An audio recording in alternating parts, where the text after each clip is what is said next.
mungkin pagi berangkat, sorenya baru pulang sehingga itu sangat terbantu dan ini menjadi satu hal tren bagi kami, terutama untuk anak-anak orang tua yang anak-anaknya tergantungan terhadap HP sehingga sangat mengurangi sekali terhadap pengaruh HP anak-anak yang mungkin kalau SD rata-rata pulang jam berapa sih kalau SD ya? Jam 10 ya.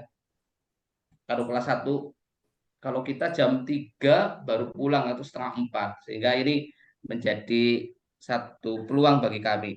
Mungkin itu Pak sekitar dari MI. Oke. Mungkin Pak Fatudin bisa Ya, menambahkan karena ini langsung aja Pak Fatudin, nambahkan yuk Pak Fatudin, ngomong satu sekolah. Cukup Pak, cukup. Cukup. Oke. Baik. Cukup yang ngomong satu Mas sekolah Dede. dengan saya Bang itu. Ya. Ini sudah lumayan ya dari sisi animo ini sudah nolak ya. Oke. Terus lanjut silakan Mas Sobo. Maaf tadi terpental, Pak. Ya, Pak. Ya, Pak itu ya. mau diterusin. Oke, Bu Sarifah. Oh ya, oke, makasih, nggih. Jadi tadi kita lanjutkan, tadi baru kelebihan dan kekurangannya itu adalah leadernya ya. Leadernya kita itu terlalu sibuk karena beliau juga mempunyai pesantren, jadi sibuk sekali ngaten, jadi jadwal setiap harinya selalu ada. Kemudian yang kedua mungkin dalam hal keuangan, kalau menurut saya kurang ada transparansi ya, jadi kita nggak tahu sih dapatnya bos berapa, untuk apa kita kurang mengerti. Kemudian mungkin untuk persatuannya perlu ditingkatkan lagi. Itu kekurangannya, tetapi kalau untuk yang lainnya sih sudah oke ya. Kalau dilihat dari situ, otomatis nanti ancamannya adalah ketika si leader itu terlalu sibuk, maka semua info misalnya dari kecamatan ya atau kegiatan apapun itu mungkin kurang cepat ya, kurang gercep gitu ya. Iya, jadi itu agak berpengaruh juga ketika kita di bawah, yang menjadi bawahnya itu agak kurang koordinasinya, agak kurang seperti itu. Kemudian sementara kompetitor kita, meskipun MI saya itu termasuk 4 besar, 2 tahun ini 2 besar untuk siswa barunya ya, alhamdulillah ada 76 siswa baru, tetapi apa namanya, kompetitor dari MI yang lain juga ternyata lebih bagus-bagus gitu langkah-langkahnya, itu ancaman juga. Kemudian menurut saya ya, apa lagi nih, tinggal opportunity tinggi Pak. Opportunity-nya tadi opportunity itu apa Pak? Belum saya ini Pak, peluang ya, untuk peluangnya ya. Peluangnya kita karena kita letak geografisnya bagus, itu insya Allah juga dekat dengan pesantren, itu murid-murid atau santri dari pesantren itu masuk ke MI kita. Jadi alhamdulillah justru sekolahnya kita itu tidak hanya merambah di area sekitar, tapi juga sudah merambah ke banyak area, bahkan di luar pulau juga ada gitu yang di MI-nya kita. Gitu. Itu jadi opportunity-nya mendapatkan siswa dari luar daerah ya. Iya, Pak. Iya, karena kita itu yang dekat dengan pesantren itu juga ada plusnya juga, alhamdulillah seperti itu.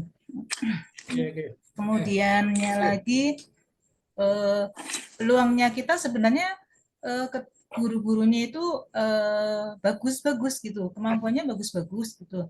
Kalau kemudian koordinasinya atau persatuannya ditingkatkan lagi gitu ya, persatuannya ditingkatkan dan koordinasi antara si leader dengan semua guru itu ditingkatkan lebih bagus lagi, insya Allah akan menghasilkan output yang lebih bagus lagi dan kita bisa solid seperti itu.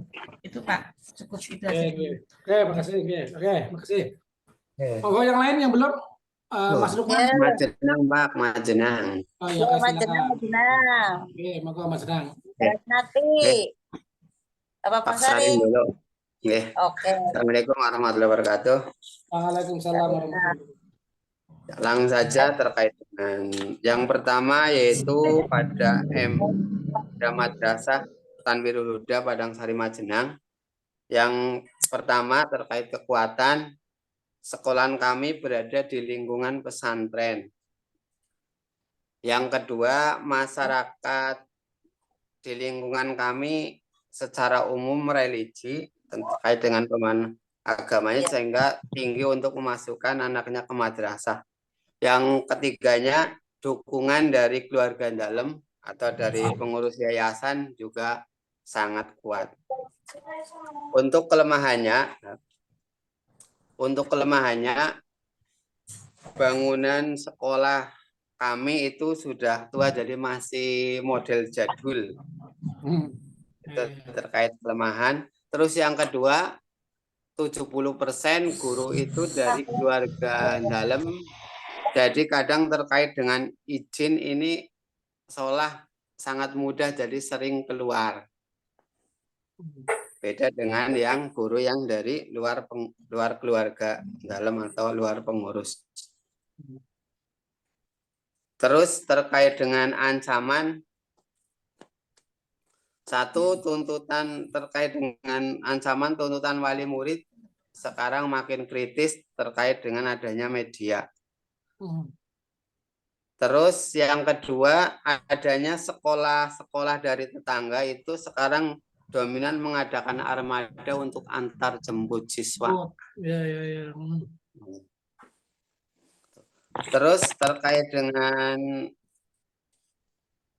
kelebihan. Opportunity-nya. Kelebihan. Tadi sudah kelebihan. Oh ya. Peluangnya ya Pak. Iya, peluangnya. Peluang terkait dengan peluang pengembangan di sekolah kami itu lebih mudah karena wakaf yang ada di sekolah kami itu sangat luas. Terus Itu untuk terkait menghadapi dengan tadi yang jemputan-jemputan gimana? Untuk itu masuknya kelemahan, Pak. Itu ancaman. Iya, makanya jenengan solusinya gimana? Yang opportunity-nya apa? Iya. Ya, yang pertama itu pengembangan sekolah kami sangat luas ya. Terus yang keduanya masyarakat di lingkungan kami dengan keluarga dalam sangat dekat. Itu juga menjadi peluang untuk ancaman terkait dengan sekolah-sekolah yang mengadakan armada. Terus peluangnya untuk sekolah kami itu satu atap, jadi dari mulai RA sampai dengan SMK, jadi ada istilah itu bukan lulus tapi pindah sekolahan. Mungkin itu Pak. Terima kasih. Iya, silakan Bu Ratna. Makasih Pak dosen, ngapunten telat ini masuknya. Mungkin tadi ada yang sudah beberapa menyampaikan tentang analisis SWOT. Ini ya curhat lah ya, curhat madrasah kami. Madrasah saya itu bukan madrasah yang muridnya berlebihan. Saya makan bercita-cita sudah 15 tahun di madrasah, bercita-cita 200 murid pun saya belum pernah Pak dosen. Ini mudah-mudahan nanti dengan adanya materi ini, strategi manajemen ini, nanti saya bisa membawa kekuatan ke yang lebih lagi untuk membawa madrasah kami. Ya, amin, ini pun sebetulnya saya juga kepengen S2 karena memang madrasah kami itu belum ada seperti itu. Begitu, Terus untuk kekuatan, kalau melihat kekuatan, saya kira kalau di madrasah kami itu sudah kompak dari segi guru, wali murid, bahkan stakeholder yang ada semuanya, transparan masalah keuangan dan semuanya alhamdulillah berjalan dengan bagus. Terus programnya pun kita ini tahfidz juz 30 sudah jalan, madinnya juga sudah jalan. Dan itu saya kira termasuk nanti masuk ke peluang Terus akan tetapi dengan kelemahannya ini, guru kami itu jauh-jauh Pak. Ada yang sampai 20 kilo untuk datang ke madrasah. Jadi kalau kita piketnya nggak jalan setiap paginya, ada apel dan sebagainya, itu memang guru suruh kumpul semua itu susah. Karena memang medannya naik gunung. Ada yang 20 kilo berarti sehari itu sampai 40 kilo menebus untuk ke madrasah. Itu memang betul-betul saya juga sebagai yang dituakan di madrasah, kelemahan ini belum ada solusinya yang jitu. Coba nanti Pak dosen mungkin ada strategi yang lebih untuk mengatasi bagaimana kalau guru-gurunya itu jauh-jauh. Terus yang selanjutnya itu ancaman nggih. Tadi betul Bu Lela, Pak Fathudin juga sama, kayaknya yang dirasakan madrasah itu dengan adanya promo-promo sekolah negeri yang gratis. Apalagi dengan kaitannya sudah dengan PIP, itu kalau di SD ini terutama nggih, otomatis kuotanya lebih banyak dan cair semua. Beda dengan di MI, ketika alokasinya, dananya sudah anaknya sedikit, walaupun diajukan semua, ketika kartu PIP-nya yang dari MI, itu tidak sesakti kartu PIP yang di SD. Artinya ketika kartu PIP dari SD, ketika SMP otomatis anak itu bisa mendapat PIP lagi. Beda dengan yang dari MI. Dari MI itu tidak semua kartu PIP MI itu ibaratnya bisa dicairkan ketika dilanjutkan di SMP.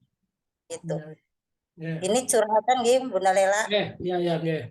Terus untuk peluangnya, kami memang ini karena sudah dengan keluarga Kiai, terutama para perintis dulu, ini sudah menjadi kompak lah antara RA dan MI. Sekarang ya alhamdulillah ini Madinnya juga sudah jalan. Kalau Madin ini gurunya saya ambil hafidhah yang terdekat, termasuk keluarga dalam juga ini. Ketika setiap akhir tahun kita memang sudah mewisuda 3 kali ini. Madin tahfidnya juga sama. Okay. Mohon doanya nih Bapak Ibu semua, ini mudah-mudahan dengan adanya pertemuan dengan Pak dosen, dengan rekan-rekan semua, ini cita-cita saya nggak muluk-muluk Pak dosen, 200 siswa saja. Sekarang baru 175, berangkat dari 130 dulu pertama saya datang. Oh iya, kecil itu. Ya, oke. Terus kalau Pak Fathudin kan beli tanahnya sampai 300 ya. Kalau saya baru 30 ubin Pak dosen 150 juta. Terbalik ini ngajinya harus banyak lagi ini. Terus ini sekarang juga sudah lagi berjalan mau membuat lantai 2 ini. Tanah yang dibeli 30 ubin itu sudah berjalan, itu sistemnya memang lelang. Ke wali murid, ke siapapun kami tidak ada penekanan. Silahkan yang bersedia berbagi, kami terima dari manapun seperti itu. Bahkan banyak yang dari alumni seperti itu. Oke. Terima kasih Mas Brunelbon. Baik, terima kasih ya. Oke, terus berikutnya dulu ini Mbak Tun ya, Habibah. Atau Mas Nu Hidayah, silakan.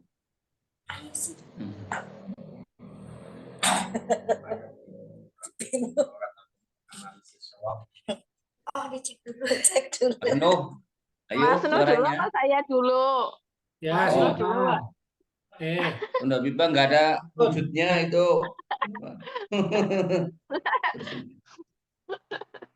Masih pakai rukun.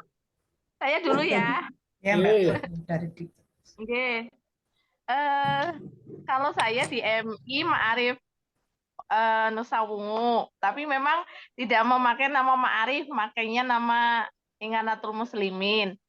Afiliasi. Ya, afiliasi. Kalau di MI saya memang belum ada yang S2, memang tujuannya untuk menambah ilmu, intinya seperti itu. Nah, kondisi dan juga memang disupport sama Pak Taufik. Aku juga mau dong disupport. Ternyata kalau menurut Pak Taufik itu seorang aktivis di NU itu ya harus punya pendidikan, katanya seperti itu. Biar disupport apa saja itu, Butun? disupport banyak sama Pak Taufik.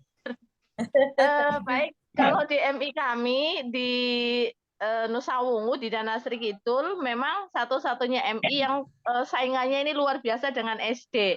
Kalau SD sistem perekrutan siswanya itu dengan membagi uang 500.000 dengan sistem door to door. Kalau MI saya tidak. MI kami sistem perekrutan siswanya dengan cara merekrut ke TK.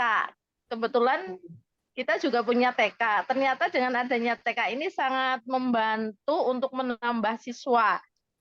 Dan alhamdulillah 3 tahun ini peserta didik barunya ini selalu meningkat dan rasa rasa percaya dan juga keinginan orang tua ternyata sekarang lebih cara berpikirnya itu pendidikan keagamaan ini lebih penting seperti Ya. itu. Jadi dengan adanya era yang sekarang ini pendidikan agama ini sangat penting dan kita memiliki kebiasaan hafalan juz ngama. Kita juz ngama iya, terus melatih anak juga dengan kegiatan amaliyah karena kita MI Nahdlatul Ulama, jadi amaliyah untuk anak itu dilatih ada pembiasaan setiap hari Jumat itu untuk memimpin tahlil, digilir setiap siswa yang sudah kelas atas itu memang dilatih digilir setiap Jumat untuk memimpin tahlil. Seperti itulah ini orang tua ini menjadi semakin mantap, walaupun di MI kita bukan hanya orang NU saja sih. Jadi ada orang di luar NU, tapi mereka pun tetap tidak mempersoalkan amaliyah-amaliyah yang kami lakukan. Itu terus di samping itu memang kebiasaan-kebiasaan yang lainnya, walaupun kita bukan di lingkungan pesantren, tapi kita ini di lingkungan madrasah diniyah.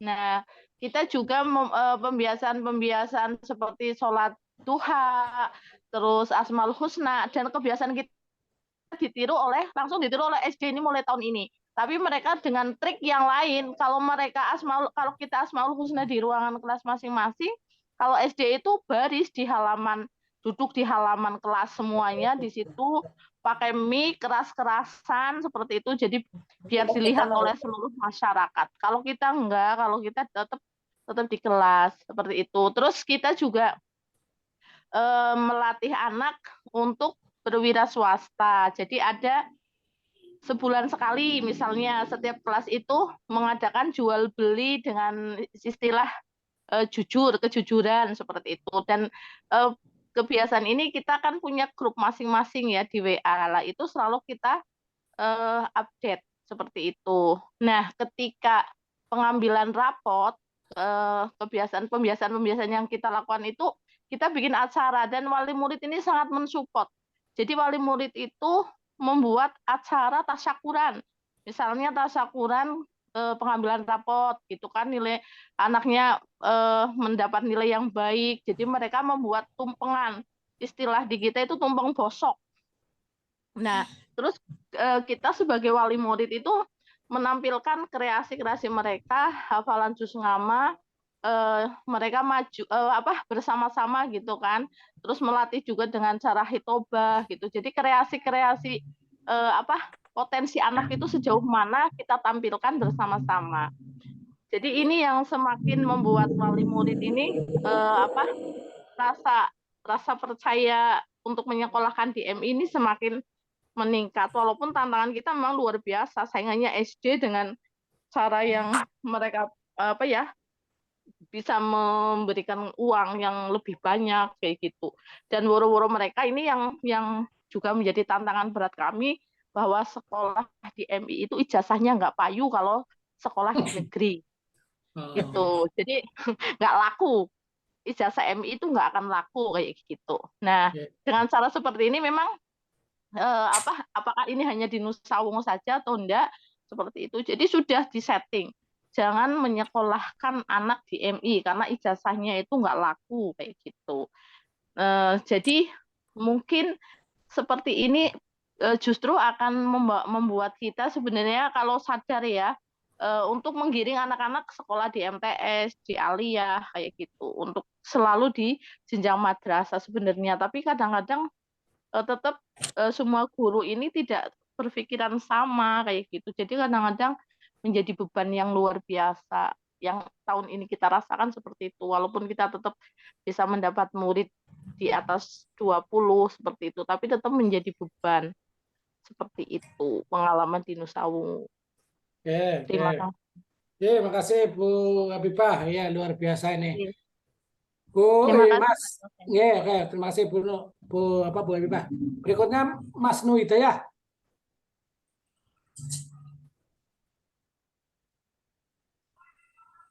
Suaranya masih di mute. Baik, terima kasih. Oke. Assalamualaikum Ya, warahmatullahi wabarakatuh. Waalaikumsalam. Eh, Saya ingin menyampaikan terkait dengan sekolah kami di MTS Nurul Iman. MTS Nurul Iman itu programnya memadukan dengan pondok pesantren seperti itu. Sehingga mungkin itu adalah salah satu kelebihan menurut kami. Kelebihan kami berarti adanya penggabungan dengan keilmuan keagamaan sehingga mungkin dari wali santri itu lebih condong ke situ. Ada formalnya juga nanti agamanya tidak terlupakan seperti itu. Kemudian juga tadi juga dari Bu Syarifah juga sudah menyampaikan karena kita itu pesantren sehingga kita bisa menerima dari berbagai daerah bahkan mungkin luar pulau seperti itu sehingga tidak ada apa namanya zonasi. Itu mungkin salah satu kelebihannya juga. Kemudian eh, kelebihannya mungkin di kami asatid ataupun guru itu menetap di pondok, kebanyakan menetap di pondok sehingga memang dari 24 jam anak-anak bisa terkawal. Kalau mungkin di sekolah luar mungkin 8 jam itu bisa dikawal oleh guru, kalau mungkin di eh, sekolah yang ada pesantrennya bisa lebih dari 8 jam bahkan mungkin 24 jam sudah apa namanya terjadwal kegiatannya. Kemudian untuk kelemahannya yang kami rasakan itu kami bertempat di lokasi yang dekat dengan rawa sehingga karena dekat dengan rawa, rawanya itu punya pemerintah ketika dibeli tidak diperbolehkan sehingga lokasinya hanya terbatas. Kemarin itu ada beberapa santri, calon santri yang mendaftar karena terbatasnya ruangan ataupun sarpras yang kita sediakan sehingga banyak yang tidak kita terima itu. Kemudian untuk opportunity mungkin di sekolah kami karena kami menerapkan ada beasiswa, ada beberapa beasiswa yaitu eh, beasiswa prestasi, jadi tidak ada biaya selama 1 tahun bagi yang ranking 1. Kemudian ada juga ada beasiswa duafa. Mereka membayar setengahnya sesuai dengan kemampuan wali santri atau wali siswa dan juga ada bebas biaya. Beasiswa bebas biaya selama belajar di MTS ataupun di pesantren kami. Itu bagi anak yatim ataupun yatim ataupun piatu ataupun hakul yatim. Orang tua yang berpisah masih punya anak itu sekolah di kami tidak ada biaya sama sekali seperti itu. Sehingga mungkin itu adalah peluang bagi kami untuk mendapatkan banyak siswa dan peluang juga bagi wali siswa untuk bisa menyekolahkan anak-anaknya tanpa mungkin biaya yang banyak. Selanjutnya untuk weakness atau ancaman eh, karena kami di sekolah kami itu ada dua program, yaitu program pondok dan juga program Kemenak, sehingga ya program Kemenak ataupun yang dari pemerintah itu kayak kurang terakui oleh yayasan. Ya, kayak yang diutamakan itu pondok, sehingga kayak apa namanya kegiatan-kegiatan yang mungkin harusnya di sekolah sekolah luar diadakan, mungkin di sini tidak diadakan seperti itu. Ataupun mungkin ada apa namanya mapel-mapel yang mungkin biasanya diajarkan di luar di kita tidak diajarkan dan kayak keberadaan MTS sendiri itu memang kurang terakui, ya ada tapi kurang terakui oleh yayasan. Itu mungkin yang bisa kami Oke, sampaikan. ya, oke, makasih ya. Pak Terima Watudin mau kasih. nambahin nggak? Pak Watudin, ini yang ini adalah Pak Agus ya, Pak Agus. Pak Agus, pendatang baru. Boleh Pak, boleh. Yo, silakan. Nambahin sedikit. Nambahinnya di kekuatannya Pak. Kekuatan Oke. sekali kelebihannya itu guru-guru kami itu di MI itu muda-muda Pak, muda-muda. Kalau yang kelahiran 65 cuma 1 orang, saya tertua kedua, kelahiran 72, kemudian Pak Taufik ketiga 77, bawahnya tuh masih muda semua. Jadi mungkin luar biasa itu ya. ketika murid mengantar itu seger-seger ngeliatnya gitu. Dan kemudian Pantesan lagi tuh Pak Udin seneng di situ. banyak di Aku daftar lah. terus gini Pak, terus kemudian lagi itu kita sudah apa ya, sudah dari lintas desa, bahkan lintas desa ya Pak, masih jauh gitu, maksudnya sekian kilometer mau gitu. Jadi mungkin nanti kedepannya tuh Pak Taufik dan kita tuh suruh apa ya, perlu memikirkan Lintas transport, kecamatan, transportasi, kabupaten. angkutan. Ya. Mungkin itu dulu Pak, sekedar saya hadir bisa bicara begitu. Ya, oke. Pak Gus, halo Pak Gus. Ini ada Pak Gus, ada listnya, ada Pak Lukman itu Pak Lukman. Pak Lukman belum ya? Oke, sorry Pak Lukman. Pak Badrun. Ya, mohon maaf Pak ya Pak, sinyalnya tidak stabil, Oh, nggih. keluar masuk. Ya, videonya dikurangi nggak apa-apa deh. Iya, coba.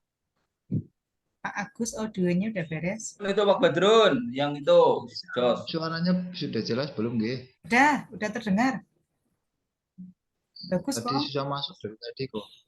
Nggak apa-apa.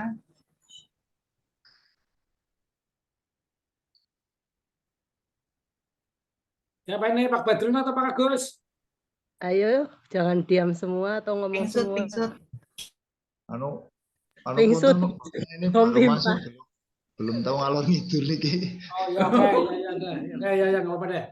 Baik, coba saya memberikan tanggapan, tapi tanggapan yang sifatnya umum dan barangkali bisa menjadi bahan untuk evaluasi panjenengan. Yang pertama saya melihat bahwa tingkatan sekolah atau madrasah itu ada 3 ya. Berdasarkan analisis tadi, jenengan silakan mau dimasukkan kemana. Yang pertama itu adalah sekolah atau madrasah yang growing, yaitu sekolah yang tumbuh gitu loh. Artinya rintisan lah ya. Tapi bisa juga sekolah yang sudah lama tapi masih statusnya rintisan. Jadi masih banyak problem-problem yang sifatnya risk ya, yang resiko tinggi. Jadi misalkan siswanya belum stabil, sarpasnya mungkin masih kelasnya belum cukup gitu ya. Terus apa lagi ya, gurunya mungkin belum terpenuhi. Itu adalah awal-awal sekolah atau awal-awal madrasah gitu ya. Nah, itulah yang disebut dengan sekolah growing. Nah, jangan sampai sekolah yang sudah umurnya tua masih dalam status growing ya. Yang kedua itu adalah sekolah yang sustain. Sustain itu yang sudah bertahan ya, sudah survive ya, sudah bertahan. Nah, ini siswanya sudah katakanlah stabil ya, sudah nggak begitu banget sibuk cari siswa karena mungkin siswa sudah datang sendiri gitu ya. Kemudian juga sarpasnya sudah cukup gitu ya. Kemudian gurunya juga sudah linier ya, sudah terpenuhi standar-standarnya gitu ya, dan lain-lain. Ini adalah sekolah sustain. Nah, silakan nanti jangan petakan kira-kira sekolah panjenengan itu growing atau sustain. Kemudian yang ketiga adalah sekolah harvest. Madrasah atau sekolah harvest itu adalah madrasah yang sudah panen ya. Jadi ini sudah melampaui standar. Mungkin ada boardingnya, mungkin gurunya sudah S2 gitu ya. Kemudian juara-juara nasional internasional mungkin sudah ada. Nah, siswa sudah nggak perlu repot-repot gitu ya. Keuangan sudah lancar. Itu adalah sekolah yang harvest. Nah, ini kalau sudah sekolah harvest itu sudah tinggal panen, ya sudah nggak ada problem keuangan, ya mungkin sudah bisa milih mana animo yang ekonomi menengah ke atas dan sebagainya. Nah, maka menurut saya masing-masing sekolah ini punya standar sendiri-sendiri. Nah, jadi capaiannya sendiri-sendiri. Kalau tadi yang sekolah growing masih banyak persoalan-persoalan yang mendasar, yang substansial, yang risk, gitu ya. Tapi kalau sustain itu sudah titik aman. Tapi belum panen ya, masih katakanlah masih bertahan, masih bisa bertahan, belum berkembang. Nah, maka harvest ini adalah sekolah yang sudah melebihi dari standar atau sudah bisa berkembang, bisa menambah dengan berbagai kegiatan-kegiatan yang lain. Nah, maka sebisa mungkin kita harus menuju kepada sekolah harvest. Maka standar apa harus kita tentukan? Standar kita mau standar apa? Yang murah meriah, ya, mungkin itu masih growing gitu ya. Atau kita sudah sampai pada sekolah yang berbayar tinggi gitu ya, atau apa berbiaya tinggi gitu ya. Tapi dengan fasilitas yang sangat mencukupi. Nah, itu mungkin adalah sekolah harvest ya. Semuanya sangat tergambar dari sisi fasilitas. Mungkin kalau sekolah harvest itu maunya semuanya adalah perfect ya, maunya semuanya sempurna, maunya semuanya customer satisfaction, bagaimana memuaskan gitu ya. Mungkin manajemen itu yang diterapkan. Tapi kalau sekolah growing, manajemennya adalah recovery, bagaimana mengatasi persoalan-persoalan yang timbul supaya tidak mengganggu, supaya tidak menjadikan sekolah itu tutup dan sebagainya. Itu adalah sekolah growing. Kalau dalam manajemen sustain itu adalah manajemen transisi yang dari menuju ke sekolah berkembang, sehingga ini biasanya adalah sekolah ini adalah memiliki visi yang semangat sekali. Karena apa? Karena dia ingin maju terus, ingin berkembang terus gitu ya. Nah, bisa juga sekolah yang sudah harvest ketika terlena itu nanti akan bisa turun menjadi sekolah sustain. Nah, maka indikator dari 4 itu, ya, ini menurut secara teori itu bisa dilihat dari 4 hal. Yang pertama learning and grow. Ya, apakah sekolah harvest, sekolah sustain atau sekolah growing ini bisa dilihat sehat dan tidaknya sekolah itu bisa dilihat dari 4 hal. Yang pertama learning and grow. Apa itu? Sumber daya manusia. Nah, kalau tadi sudah banyak menyampaikan, kalau tadi saya lihat, wah ini yang paparan tadi itu sudah layak semua lah jadi kepala sekolah gitu ya. Dia sudah berpikirnya sudah bagus lah gitu ya. Paparannya juga sudah bagus. Nah, itu ya ukurannya apa ya? Memang kualifikasi pendidikan. Ya. Jadi kalau misalkan udah banyak yang S2 30% tadi misalkan itu udah potensial untuk diajak maju gitu ya. Nah, itu adalah growing. Kemudian loyalitas, ya, karyawannya, gurunya memiliki semangat loyalitas yang tinggi, plus disiplin ya tentunya ya.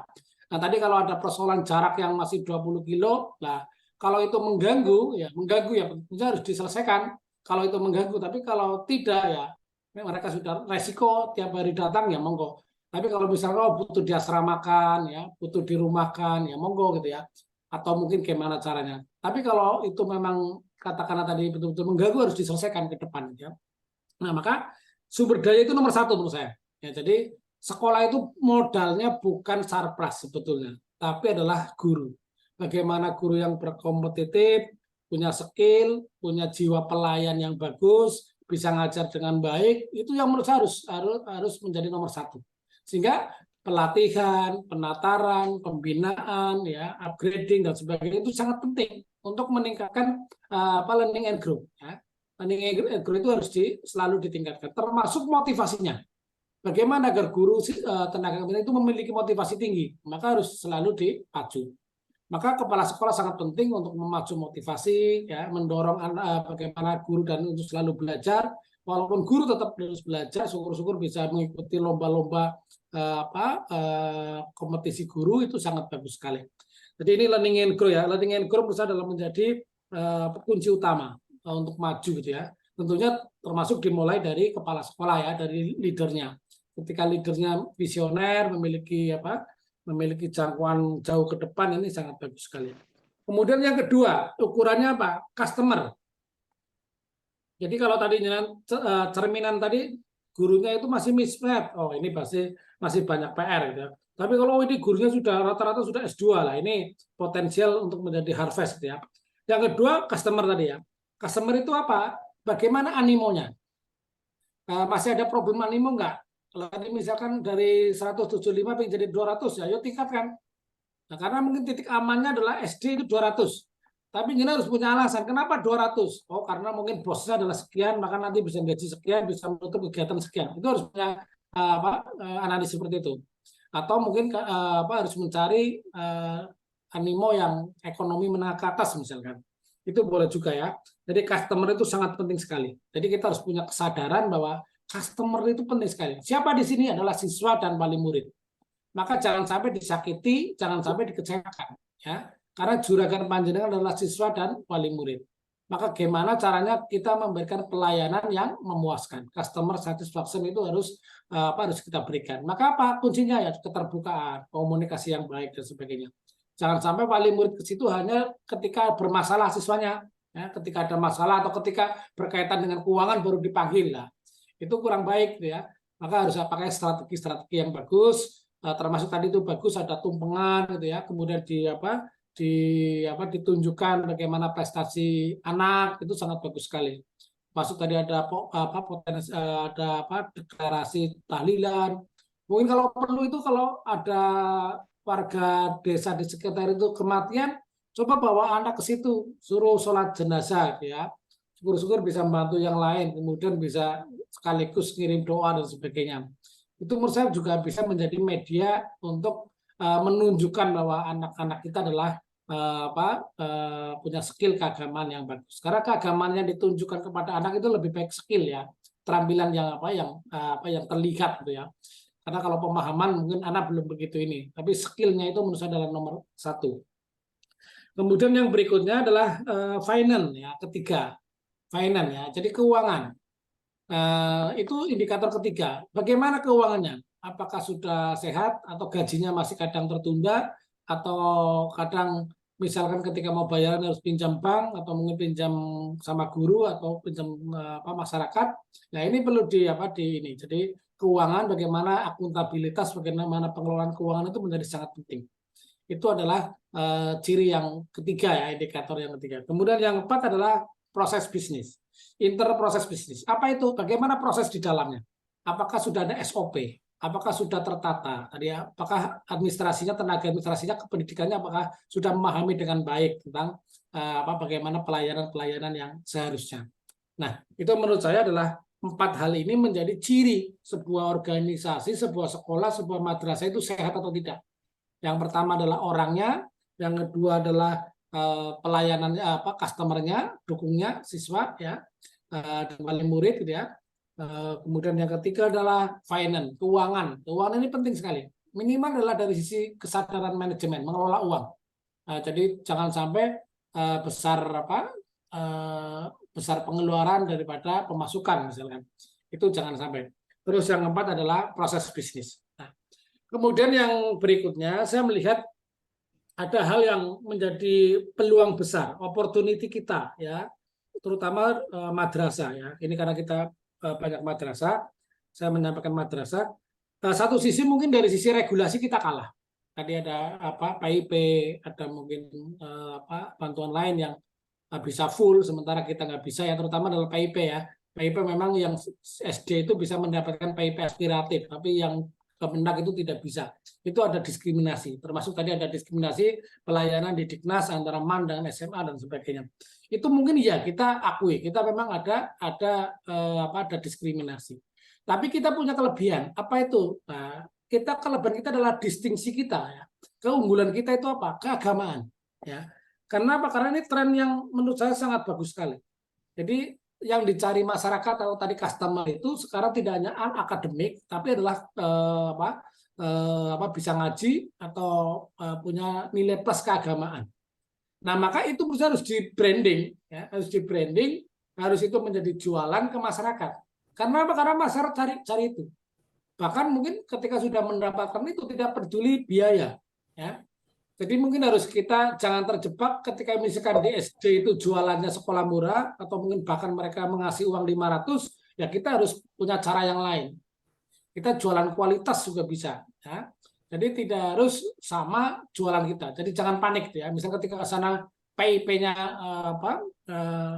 full ya, tapi kita bisa memberikan tadi itu keunggulan yang lain. Nah, kita ingat ya, Apple itu dulu jualannya mahal sekali.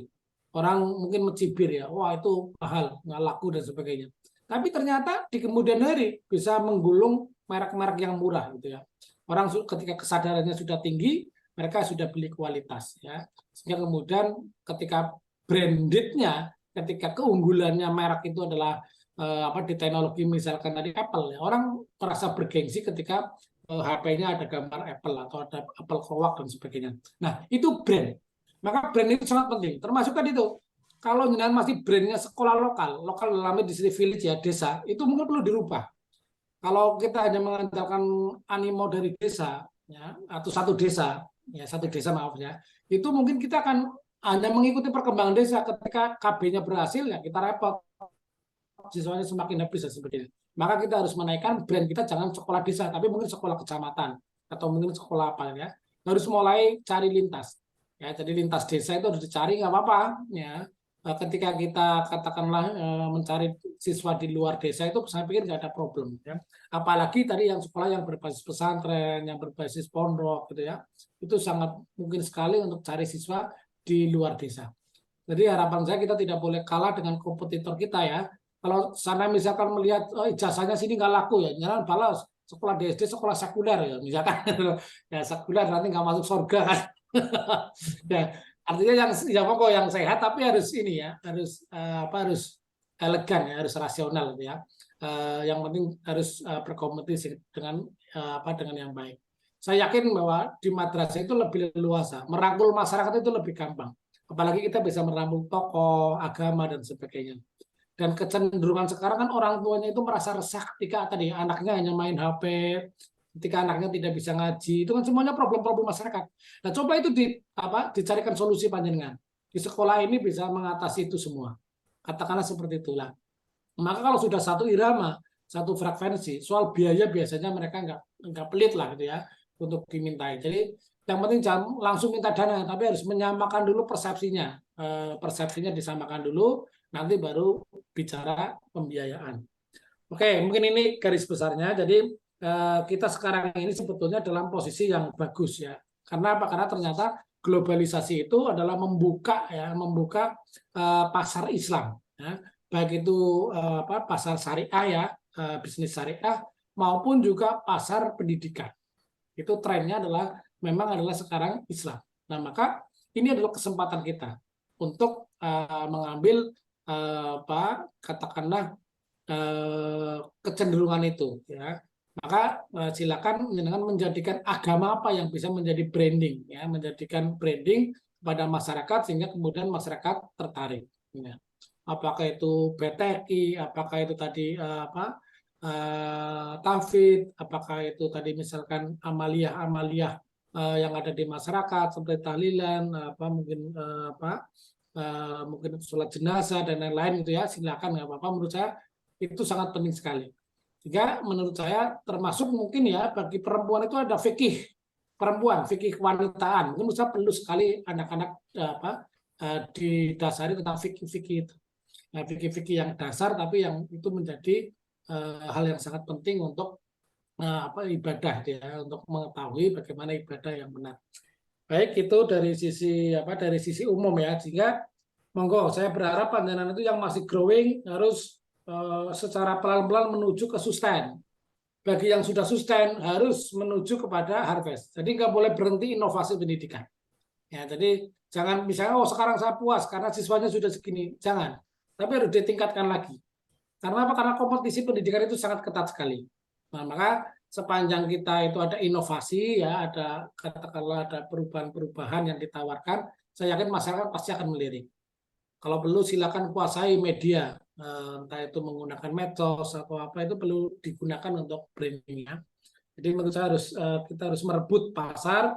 Caranya gimana ya? Di antaranya adalah merebut media dan sebagainya. Oke, baik ya. Yang berikutnya saya ingin masuk kepada visi ya. Jadi setelah kita tahu ya, jadi setelah kita melakukan analisis diagnosanya tepat, sekarang kita menentukan visinya.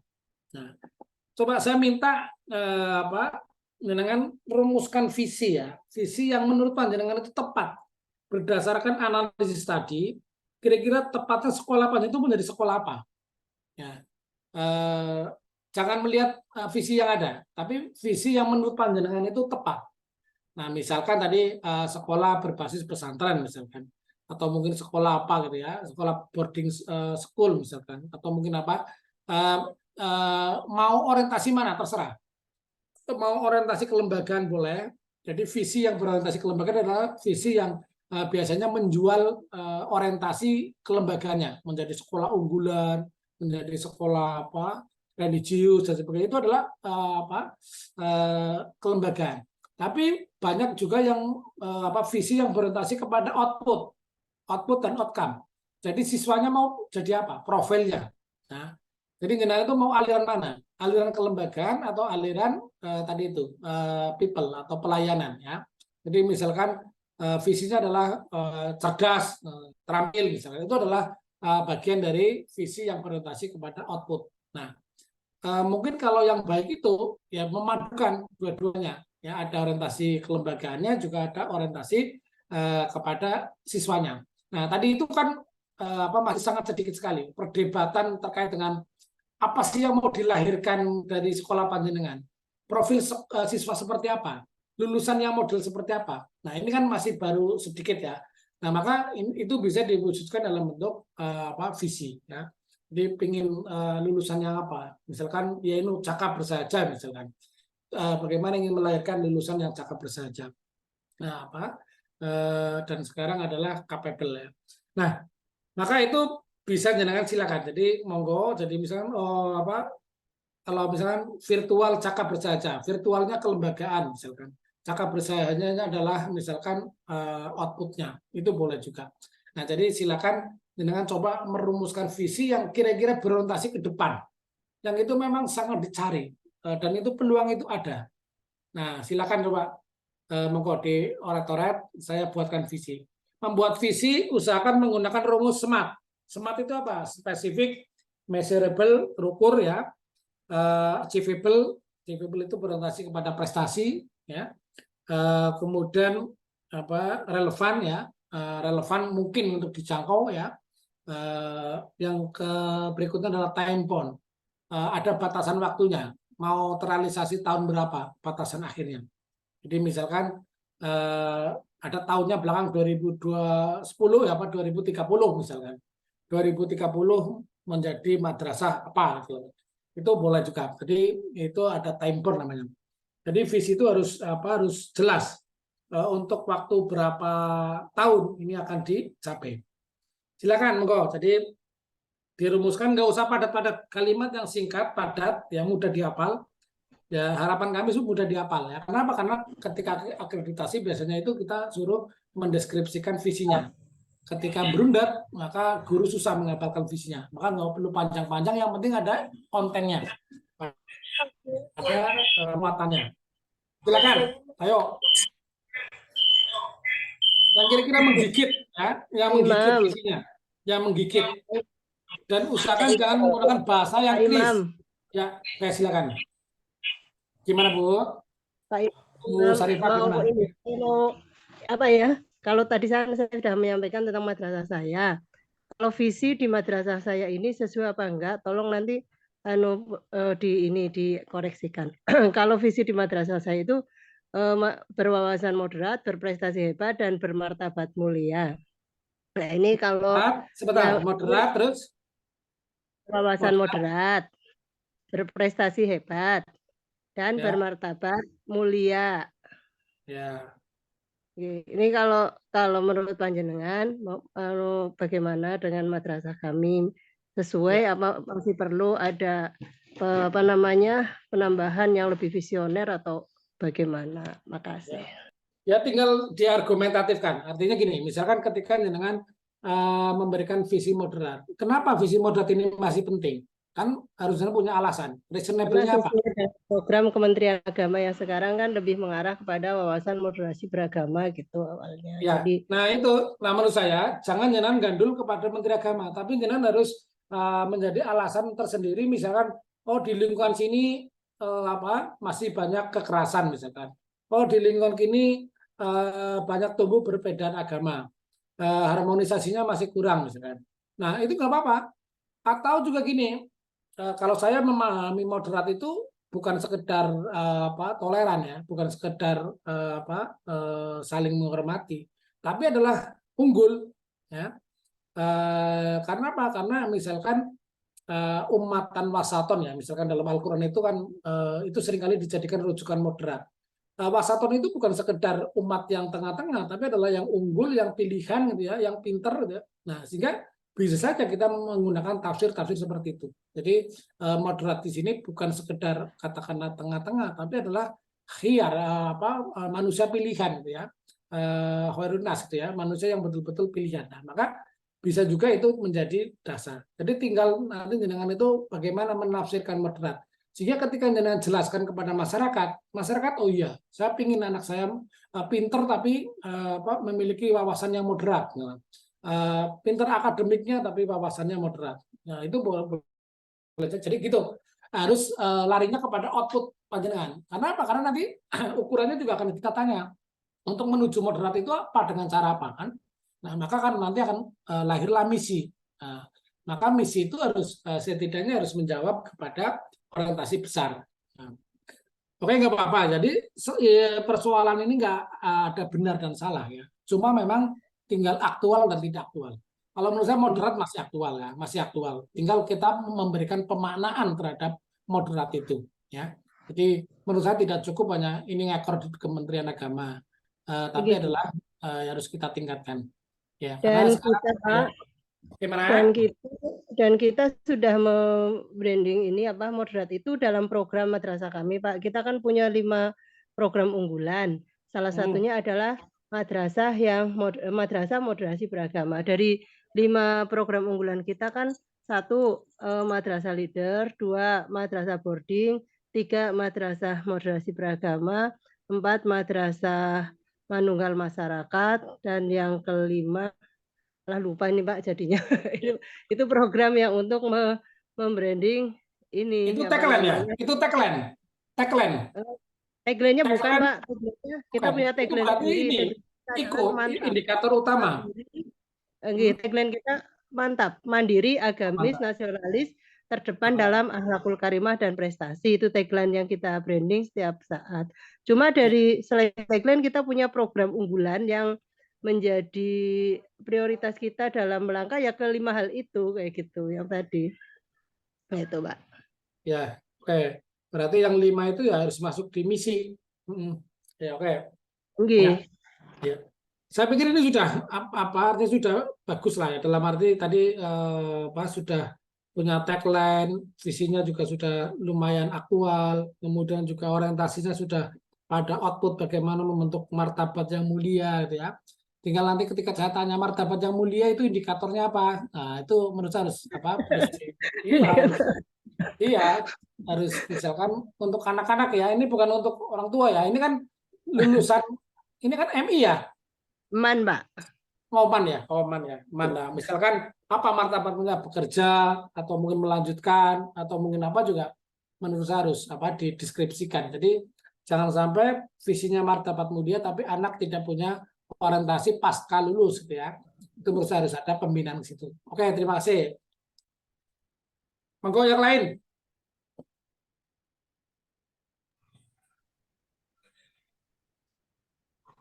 Jangan dikira visi itu nggak penting ya. Visi itu adalah titik kesamaan untuk membangun titik kesamaan. Jadi kesamaan guru dengan karyawan ya, karyawan dengan karyawan itu kesatuannya dengan apa? Dengan visi. Demikian pula juga bahan bicara kepala sekolah. Leader itu yang paling enak apa? Bicara visi. Karena apa? Ketika visi sudah ditetapkan, maka tinggal bagaimana kita untuk menggerakkan melalui visi itu. Jadi kalau kepala sekolah yang visioner, itu yang disampaikan itu pasti orientasinya adalah kepada visi. Pada visi yang ditetapkan. Tapi kalau kepala sekolah yang mungkin hanya tiap hari ceramah, tapi ceramahnya ngalor ngidul nggak jelas, lah, itu berarti visinya itu nggak berfungsi. Maka menurut saya bahwa panduan melaku atau jalannya sekolah atau madrasah itu adalah visi. Oke, lanjut. Silakan Mas Nur Hidayat. Oke, terima kasih Pak. Visi saya yaitu mencetak generasi Islami yang unggul, berakhlakul karimah dan entrepreneur. Nah, kalau langsung aja nggak usah mencetak ya. Jadi langsung misalkan apa? Madrasah yang unggul. Unggul. Itu lainnya ke people Pak. Islami. Generasi Islami yang unggul. Kalau dengan madrasah itu belum Islami ya, belum yakin ya.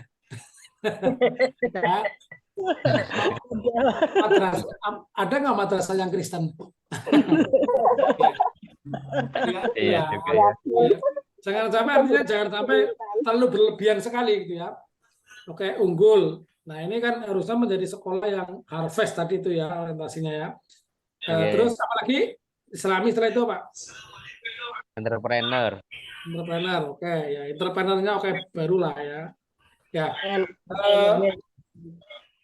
Ya Itu gitu. Jadi mengkritisi itu, Pak. kata-katanya Islamnya itu paling. Ya, Islami sama Akhlakul Karimah kan sama ya, maksudnya identik ya. Iya. Jadi kita bisa dengan kata lain ya, bisa dengan kata mulia itu juga Islami gitu ya. Akhlakul Karimah juga Islami gitu ya. Jadi nggak harus dengan Islam. Karena kita sudah menggunakan madrasah. Oke, jadi entrepreneurnya ini harus bisa jelaskan. Ini yang harus ditawarkan itu mau profilnya seperti apa. Nah, Jenan harus bisa menggambar. Ini lulusan MI saya itu harus bisa seperti ini. Apa dengan visi ini. Nah, itu harus bisa menjelaskan seperti itu. Nah, jadi ketika Jenan mengumpulkan wali murid, harus ini loh, visi kita seperti ini, gitu ya. Nanti lulus dari sekolah ini, anak panjenengan akan seperti ini. Ketika tidak seperti itu, ya baru kita menyimpang. Nah, maka visi itu menurut saya sangat penting. Kenapa? Karena itulah yang akan menjadi tujuan kita membentuk anak. Oke.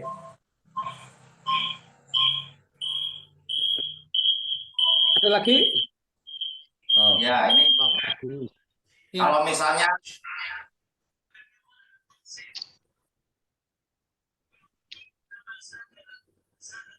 apa misalnya, Pak? Halo. Loh, Mas Pak Agus atau Badrun, siapa tadi? Pak Badrun tadi kayaknya Pak. Pak Badrun, halo. Pak Badrun, ya masih di mute. Mute. Ayah tuh punya SMP keren tuh. SMP-nya Pak Badrun. Untuk Pak Taufik coba. Oke, ini Ya. kebetulan ini dari kami akan melakukan revisi visi misi. Ini Iya. sekaligus nanti mohon bantuan dari Pak dosen terkait dengan misi Ya. kami yang baru kami tawarkan, yaitu kalau kemarin itu udah bertahun-tahun belum pernah ada revisi, baru tahun ini kami Ya. merancang akan merevisi kaitannya dengan visi, yaitu bertakwa, berakhlak karimah, berprestasi, modern, dan berwawasan lingkungan. Indikatornya yang pertama, unggul dalam akhlak, adab, dan ibadah. 2, unggul dalam prestasi akademik dan non-akademik. 3, unggul dalam pembelajaran berbasis e-learning. 4, unggul dalam informasi dan komunikasi berbasis IT. Dan 5, unggul dalam pengelolaan lingkungan hidup. Itu baru kami tawarkan ini kepada warga madrasah. Ini kalau nanti dari Pak dosen bisa memberikan masukan, ini sangat berharga bagi kami, Pak. Ya. Pertanyaan saya gini, tadi kan visi itu harus measurable ya, harus terukur. Ya. Maka ketika misalnya mencantumkan bertakwa, kita ukurannya apa? Ketika berakhlak, ukurannya apa? Apa perbedaan antara bertakwa dengan berakhlak misalkan? Nah, jadi jangan hanya menggunakan nama-nama secara komplit, tapi kira-kira ada intinya nggak? Ada sesuatu yang berbeda nggak? Ada sesuatu yang katakan tadi itu yang determinan nggak? Nah, maka menurut saya jangan terlalu banyak, Pak. Ini 1, 2, 3, 4 itu menurut saya terlalu banyak. Maksimal 3 kata. Ya? Iya, sehingga mudah dihafal dan itu lebih mengena di kepala guru dan murid. Jadi ketika dengan buat visi, impiannya itu bagaimana agar visi ini menggigit, menjadi kebanggaan. Dan mudah dipahami, dan itu bisa menjadi yel-yel dan sebagainya. Jadi betul-betul itu ya kayak orang Jepang itu visi itu kan betul-betul dipegangi, maka setiap hari harus dibaca, bahkan itu menjadi sebuah yel-yel. Nah, harapannya itu ya seperti itu, visi itu betul-betul menjadi menjadi girohnya, menjadi semangatnya, pemacunya, pemantiknya, ya. Nah, maka visi itu ya sesuatu yang belum terlaksana. Ya, impian yang belum terlaksana. Kalau sudah terlaksana ya namanya bukan visi. Nah, maka idealnya itu visi itu dirumuskan dalam setiap 4 tahun sesuai dengan masa kepala sekolah. Masa kepala sekolah itu kan kontraknya 4 tahun. Persoalan nanti diperpanjang ya visi harus ditinjau lagi. Nah, maka visi itu habis dalam waktu 4 tahun. Nah, kemudian ketika mau diperpanjang ya visi itu harus ditinjau lagi. Nah, ketika visinya sama, tahun kemarin visinya apa? Ini, kok tahun sekarang masih ini? Nah, berarti nggak ada fungsinya. Artinya visi kemarin itu pasti gambar tempel, karena mungkin nggak pernah jadi arah, sehingga diulang lagi lah. Maka menurut saya lebih baik yang ada kata yang betul-betul yang menjadi menjadi capaian bersama, yang menjadi achievable tadi itu. Apakah misalnya kalau bertakwa udah biasa lah ya, berakhlak sudah biasa. Nah mungkin bisa juga misalnya diganti kitab kuning misalkan, atau mungkin diganti apa yang itu menggambarkan sebuah keterampilan yang harus dimiliki oleh anak. Ya. Misalkan menjadikan anak hafid ya, atau hafidho atau apa. Itu bisa juga menjadi sebuah visi. Jadi silakan menurut saya bebas-bebas saja merumuskan visi, tapi harapannya yang menggigit, yang orang baca, ini menarik ya. Misalkan pernah ada di Kebumen itu cukup bagus itu. Orang membuat visi itu menggunakan ini TPQ TPQ salah satu TPQ itu apa? Saya lupa namanya. Cabang-cabang TPQ apa enggak? Jadi orientasinya itu kepada baca tulis Al-Qur'an. Tapi kiroati namanya, kiroati misalkan madrasah kiroati misalkan. Itu larisnya luar biasa. Hanya menggunakan brand kiroati misalkan. Karena apa? Karena pas waktu itu kiroati mungkin sedang booming.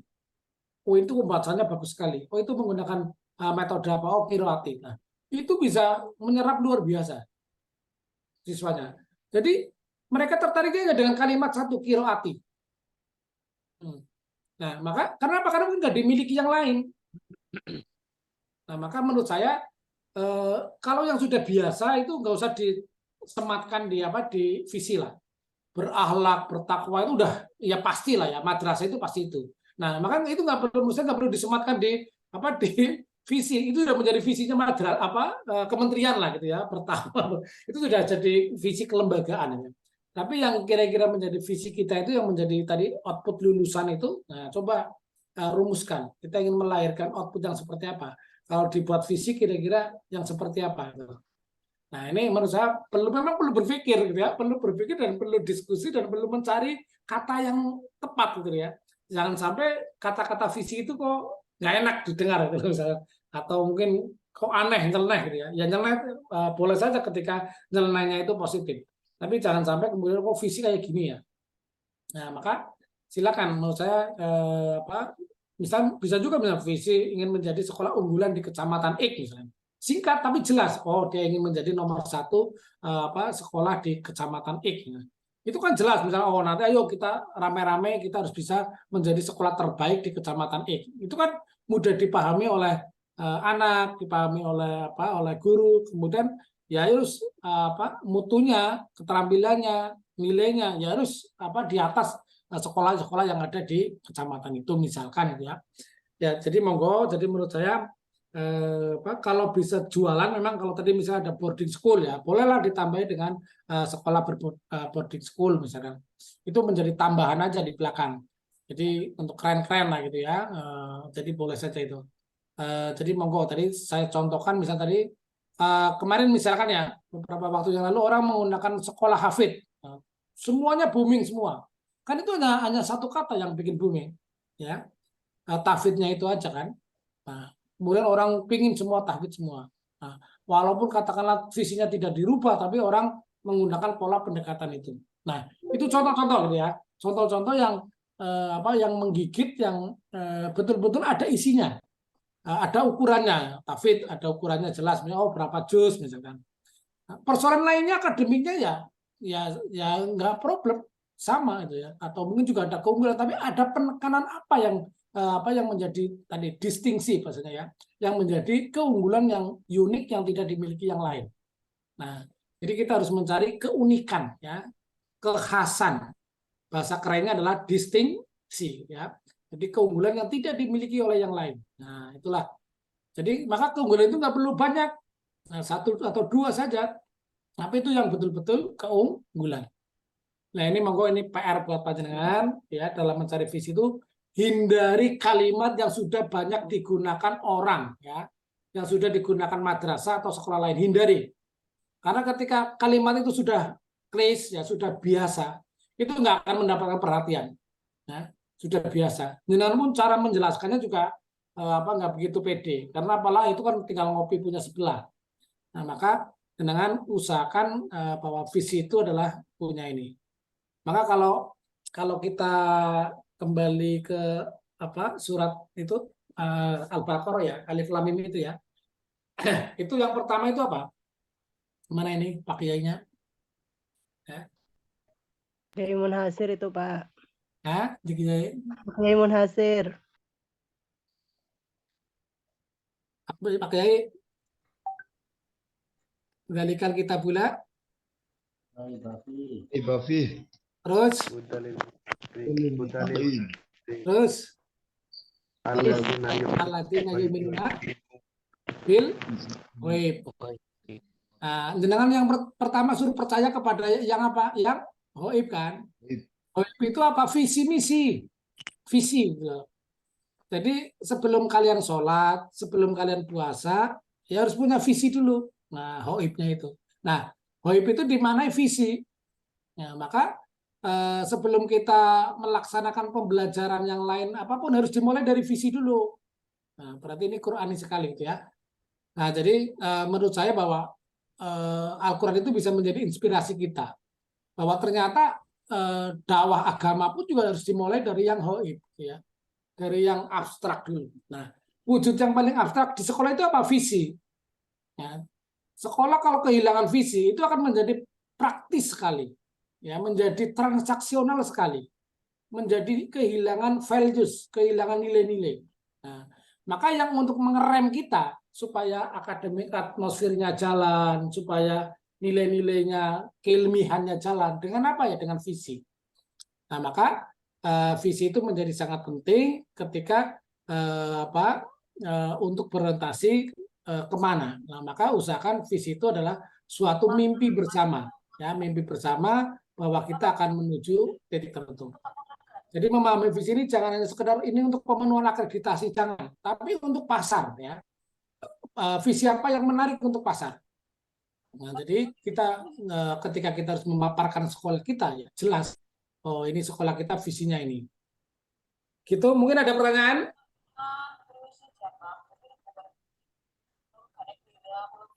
Ada pertanyaan? Ada Pak, saya Pak. Oh, singkat aja. Ya Pak. Ini tambah Mas Sugeng ya? Maaf Pak dosen, baru kegiatan Muharram jadi baru bisa bergabung. Baru ngasak keris ya? Baru ngasak keris ya? Ya, oke silakan. Monggo Pak Agus. Agus. Oke. Iya. Ini Pak, saya kan membuat visinya itu sangat pendek sekali. Apa itu bisa? Ya, asal pendek menantang nggak apa-apa. Apa coba Pak Agus? Kalau visi saya itu sangat simpel, itu tercetaknya insan beriptek dan bisa go nasional. Tercetaknya udah nggak perlu Pak Agus. Jadi sudah sekarang bikin visi nggak perlu pakai tercetak mau kayak mesin cetak. Oh. Manusia masa dicetak kayak. Itu yang tepat bahasanya gimana Pak? Apa tadi kalimatnya? Isinya Pak? Tercetaknya insan beriptek dan bisa go nasional. Insan beriptek dan go internasional. Nasional. Ya. Go nasional dulu. Hah? Go nasional apa internasional? Nasional Pak. Nasional. Nasional dulu.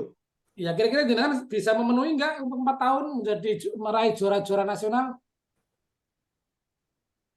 Ya. Artinya harus selain itu. Ya, jadi ketika jenengan visinya nasional, maka orientasi raih juaranya itu ya harus ngikuti juara yang nasional. Kalau memang sudah mampu ke situ nggak apa-apa. Kalau memang sudah melampaui, selama ini sudah banyak juara di tingkat kabupaten, maka jenengan pingin capaiannya adalah nasional. Itu nggak apa-apa. Tapi kalau ini nasionalnya hanya gambar tempel, nanti jadi blunder.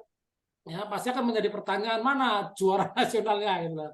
Ya, tapi nggak apa-apa kalau memang jenengan mampu dan betul-betul ingin di situ ya siapkan anak-anak yang bisa atau gurunya yang bisa peraih juara nasional.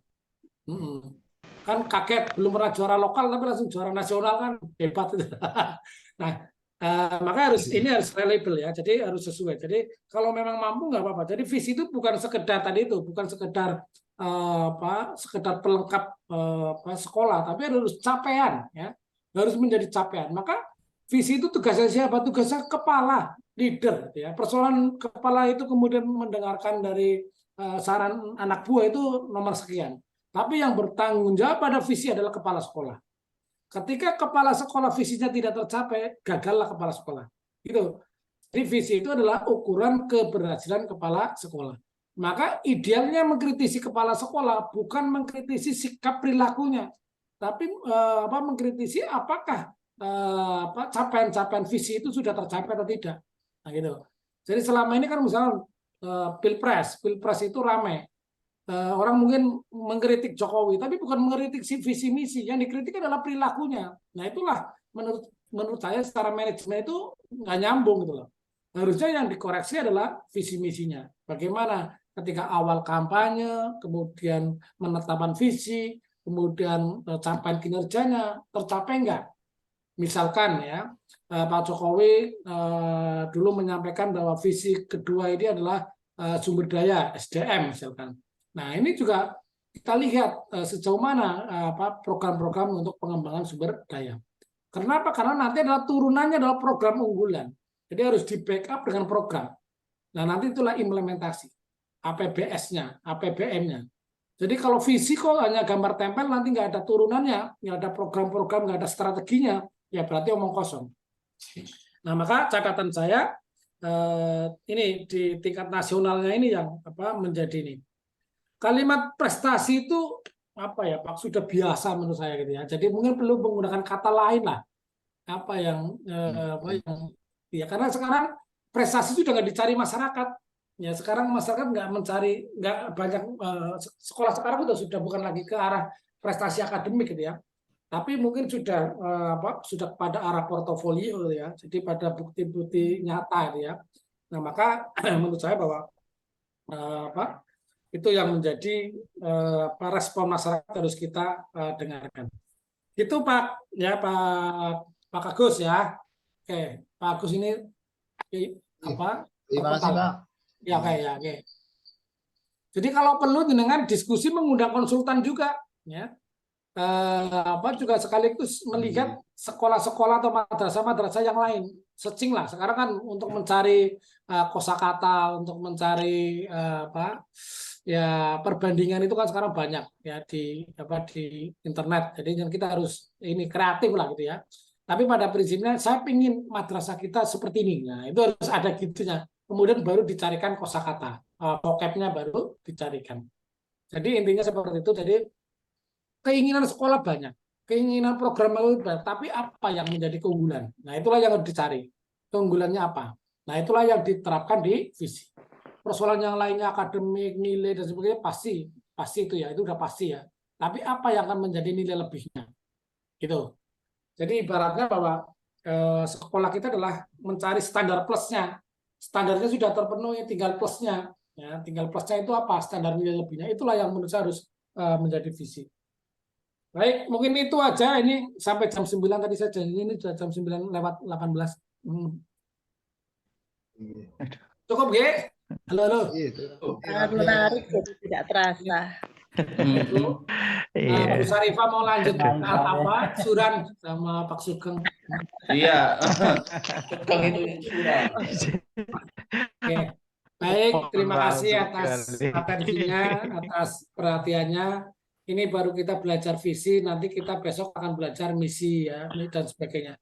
Pokoknya jangan sampai lulusan S2 manajemen pendidikan ketika ngomong visi nggak bisa, jangan sampai, karena itulah ilmunya panjenengan yang intinya yang tidak dimiliki oleh yang lain.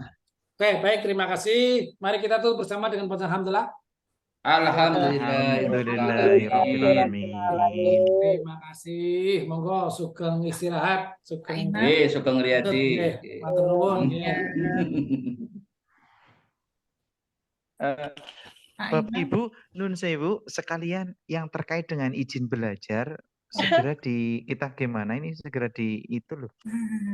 Ya Pak, Mulai dikumpulkan siap. persyaratan-persyaratannya. Siap. Ini kan Kemenag ya, semuanya Kemenag. Iya, hampir Kemenag semua. Ada yang dinas atau ada yang dinas? Ada yang dinas. Kalau dinas itu cukup di PKDD ya, tinggal pandai-pandai pendekatan silakan. Kalau yang depak itu nanti di kolektif biasanya sih lancar gitu ya. Biasanya lancar. Cuma yang bayarnya ada yang belum lancar, Pak. Oh, ya, hanya tertunda aja. Oke, terima kasih ya. Oke, saya live duluan ya. Saya live duluan. Silakan. Iya, aku tadi tuh mau ngomong Bapak itu. Ibu. Bunda mau ini apa? Kepengen ngadakan offline gitu apa? Di sekitaran sana? Iya, silakan. Offline nggak apa-apa. Di sekitaran. Di mana? Oh, di dalam jenengan kok. Di mana? Ya, di M ini Mbak Sarifah Fomen di tempatku. Inilah. Pokoknya wisata Jegulan Sewu maning, Jeglongan Sewu. Nggak apa-apa lah. Iya. Di M ini Sarifah baik kapan mau? Monggo. Apa Pak Imam tanggal 22 suruh tindak apa? Kayaknya Pak Imam mau. Pak Imam. Kerso Pak tadi Imamnya ya. kersa enggak? Maksudnya beliau baru kondur kok apa? Iya. Saya ngomong sih kayaknya mau. Tapi tadi siap aja loh Pak Sugeng. Kalau misalnya Terakhir kapan itu Bu? Hari Ahad besok ya? Iya. Jangan hari Ahad. Saya ada membawa itu. Kapan yuk? Malam lagi nggak apa-apa lah. Malam. Jadi pertemuan terakhir apa Bu? Online dulu aja mungkin. Kalau susah online dulu. Tapi kalau offline ya nggak apa-apa sih. Iya, aku aja offline dulu lah. Pak Sugeng. Saya nanti nunggu bayar lagi nih karena saya baru bayar 5 juta sih belum lagi. Biar dapat. Itu Pak Sugeng, kita satu dus, oke. Baru dapat besok mungkin SMS. Pas banget loh. Panjang bayar semesteran ada ledus gue. Kurang bayar guys semesteran orang mau ya.